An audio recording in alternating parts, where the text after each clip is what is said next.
بسم اللہ الرحمن الرحیم۔ السلام علیکم ساتھیوں، مجھے امید ہے کہ آپ سب خیریت سے ہوگے۔ آج جو میں آپ لوگوں کو کہانی سنانے والا ہوں اس کہانی کا نام ہے آٹوگراف۔ آپی، ہفتے کو ہماری یونیورسٹی میں الوداعی پارٹی ہے، شازیہ نے خوشی سے نازو کو بتایا۔ اچھا، تو میں کیا کروں؟ نازو نے میگزین منہ کے سامنے سے ہٹاتے ہوئے کہا۔ آپی، تمہیں پتہ ہے پارٹی میں کون آ رہا ہے؟ شازیہ نے جستجو پیدا کرنے کی کوشش کی۔ شازیہ، یہ بتانا ہے تو جلدی بتاؤ اور مجھے تنگ مت کرو۔ دیکھ رہی ہو نا کہ میں کہانی پڑھ رہی ہوں، جاؤ یہاں سے۔ نازو کو کہانی کے دوران مداخلت برداشت نہیں تھی۔ وہی آپی جس کی تم کہانی پڑھ رہی ہو، میرا مطلب ہے تمہارا پسندیدہ ادیب اور شاعر، نازو اٹھتے ہوئے بولی۔ فاروق صاحب آ رہے ہیں؟ نازو خوشی سے اچھل پڑی، پھر شازیہ کو پکڑتے ہوئے بولی، میری پیاری بہن، تم مجھے پارٹی میں لے چلو گی نا؟ جی نہیں، یہ ہماری یونیورسٹی کی پارٹی ہے، وہاں صرف طالب علم ہی آ سکتے ہیں۔ شازیہ نے بہن کو ستانا شروع کیا۔ شازیہ، تم تو انتظامیہ میں ہو، پلیز کسی طرح مجھے وہاں لے چلو، میں ان سے صرف آٹوگراف لوں گی۔ نازو نے التجا کی۔ ٹھیک ہے آپی، میں کوشش کرتی ہوں، شازیہ نے تسلی دی۔ ہفتے کے روز دونوں بہنیں تیار ہو کر پارٹی میں پہنچی۔ شازیہ نے نازو کو ہال میں بٹھایا اور بولی، آپی تم یہاں بیٹھنا، مجھے کچھ کام ہے، میں تھوڑی دیر میں آتی ہوں۔ لیکن میں فاروق صاحب کو کیسے پہچانوں گی؟ میں نے تو انہیں کبھی دیکھا بھی نہیں ہے، نازو نے کہا۔ آپی، میں آ کر بتا دوں گی۔ شازیہ اپنے کام میں لگ گئی اور نازو فاروق صاحب کا انتظار کرنے لگی۔ تمام مہمان آ گئے اور تقریب کا آغاز بھی ہو گیا۔ تھوڑی دیر بعد شازیہ آئی اور ایک شخص کی طرف اشارہ کیا۔ آپی، وہ رہے فاروق صاحب۔ عام سے شلوار قمیض پہنے ادھیڑ عمر کے آدمی کے ساتھ فاروق صاحب تشریف فرما تھے۔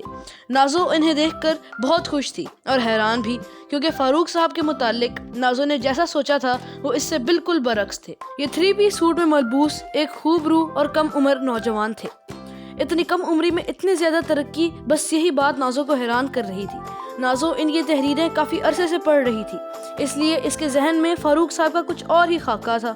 نازو بے چینی سے تقریب ختم ہونے کا انتظار کرنے لگی تاکہ فاروق صاحب سے آٹوگراف لے سکے۔ تقریب ختم ہوئی تو لوگوں نے فاروق صاحب کو گھیر لیا۔ لوگوں میں گھرے ہونے کی وجہ سے وہ یہ نہ دیکھ سکی کہ آٹوگراف کون دے رہا ہے۔ اب نازو ہجوم کم ہونے کا انتظار کرنے لگی۔ جو ہی لوگ کم ہوئے، نازو بھاگ کر فاروق صاحب کے پاس پہنچی اور بولی، سر، میرا نام نازیہ ہے اور میں آپ کی بہت بڑی مداح ہوں۔ بہت شکریہ، وہ حیرانی سے بولے۔ سر، آپ کی شخصیت ماشاءاللہ بہت پر اثر ہے، نازو نے کہا۔ جی بہت شکریہ، انہوں نے کہا۔ سر، آپ کا طرز تحریر بہت عمدہ ہے اور اسلوب بیاں اعلیٰ ہے۔ میں نے آپ کی ہر نظم اور ہر کہانی پڑھی ہے۔ جس طرح آپ کی تحریریں رسالے میں باقاعدگی سے شائع ہوتی ہیں، بالکل اسی طرح میں بھی باقاعدگی سے آپ کی کہانیوں کو پڑھتی ہوں۔ آپ میرے پسندیدہ ادیب ہیں، آپ کی اکثر شاعری مجھے زبانی یاد ہے۔ نازو نے تعریف کے پل باندھ دیے۔ لیکن میں تو، انہوں نے کچھ کہنا چاہا۔ مجھے آپ سے ملنے کا بہت شوق تھا، شکر ہے آج آپ سے ملاقات ہو گئی، آج میں بہت خوش ہوں، نازو پرجوش ہو کر بولی۔ بہت شکریہ، وہ بولے۔ سر، آٹوگراف پلیز، نازو نے آٹوگراف بک دیتے ہوئے کہا۔ ضرور، انہوں نے کچھ لکھ کر بک نازو کو واپس کر دی۔ آپ کی لکھائی بہت صاف ہے، نازو نے آٹوگراف پڑھتے ہوئے کہا۔ شکریہ، انہوں نے عاجزی برقرار رکھی۔ یہ کیا؟ نازو کی نظر آٹوگراف کے آخر میں لکھے نام پر پڑی۔ آپ سلیم فاروق نہیں ہیں؟ جی نہیں، انہوں نے انکار میں سر ہلا دیا۔ پھر؟ نازو نے پوچھا۔ حامد انصاری، میں بھی سلیم فاروق صاحب کا بہت بڑا مداح ہوں اور ان سے آٹوگراف لینے آیا تھا، حامد نے کہا۔ تو پھر سلیم فاروق کون ہے؟ نازو نے پوچھا۔ وہ جو میرے ساتھ تشریف فرما تھے، شلوار قمیض پہنے ہوئے، حامد بولا۔ شلوار قمیض والے؟ نازو حیران ہوئی۔ میں اسی بات پر تو حیران تھا کہ میں نے اب تک صرف ایک کہانی ہی لکھی ہے جو ابھی شائع بھی نہیں ہوئی، تو آپ میری مداح کیسے بن سکتی ہیں؟ دراصل میں نے فاروق صاحب سے متاثر ہو کر ہی یہ کہانی لکھی ہے، لیکن میں شاعر نہیں ہوں۔ کہانی کی اصلاح اور آٹوگراف لینے فاروق صاحب کی خدمت میں حاضر ہوا تھا۔ حامد نے پوری بات تفصیل سے بتا دی۔ آپ نے مجھے پہلے کیوں نہیں بتایا؟ نازو کو غصہ آ گیا۔ آپ نے پہلے پوچھا ہی نہیں، حامد نے کہا۔ ویسے میں نے آپ کو بتانے کی کوشش کی تھی، لیکن آپ نے موقع ہی نہیں دیا۔ اب فاروق صاحب کہاں ہیں؟ نازو نے پوچھا۔ وہ تو چلے گئے، حامد بولا۔ نازو نے پوچھا، چلے گئے؟ لیکن کہاں؟ ابھی تو مجھے ان سے آٹوگراف بھی لینا ہے۔ وہ باہر کی طرف گئے ہیں، حامد نے باہر کی طرف اشارہ کیا۔ نازو کو اپنے آپ اور حامد انصاری پر بہت غصہ آ رہا تھا۔